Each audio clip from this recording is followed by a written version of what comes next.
இடி மின்னல் காதல் உங்களுடைய அபிமான திரையரங்குகளில் வெற்றி நடை போடுகிறது. கடந்த 2022ஆம் ஆண்டு நயன்தாரா இயக்குனர் விக்னேஷ் சிவனை திருமணம் செய்து கொண்டார். தற்போது இந்த தம்பதிக்கு 2 குழந்தைகள் உள்ளன. இந்நிலையில் நயன்தாராவுடன் காதல் ஏற்பட மறைமுக காரணமாக இருந்தது நடிகர் தனுஷ் தான் என விக்னேஷ் சிவன் மனம் திறந்து பேசியுள்ளார்.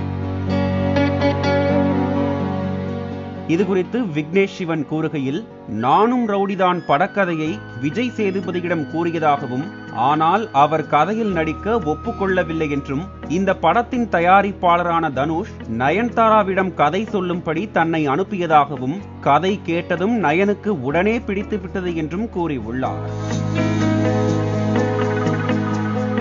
உடனே நடிக்கவும் ஒப்புக்கொண்டதாகவும், நயன்தாரா நடிக்க சம்மதம் சொன்னதும் விஜய் சேதுபதியும் நடிக்க ஒப்புக்கொண்டார் என்றும் விக்னேஷ் சிவன் தெரிவித்துள்ளார். அந்த சமயத்தில் நயனுடன் தன்னால் அதிக நேரம் செலவிட முடிந்ததாகவும், இருவருக்குள்ளும் புரிதல் உருவானது என்றும் விக்னேஷ் சிவன் கூறியுள்ளார். பழக ஆரம்பித்த சில மாதங்களிலேயே இந்த உறவு காதல் என்பது தங்களுக்கு புரிந்துவிட்டது என்றும், அதனால் தங்கள் காதலுக்கு மறைமுகமாக பிள்ளையார் சுழி போட்ட தனுஷுக்கு நன்றி என்றும் விக்னேஷ் சிவன் தெரிவித்துள்ளார். இடி மின்னல் காதல் உங்களுடைய அபிமான திரையரங்குகளில் வெற்றி நடை போடுகிறது.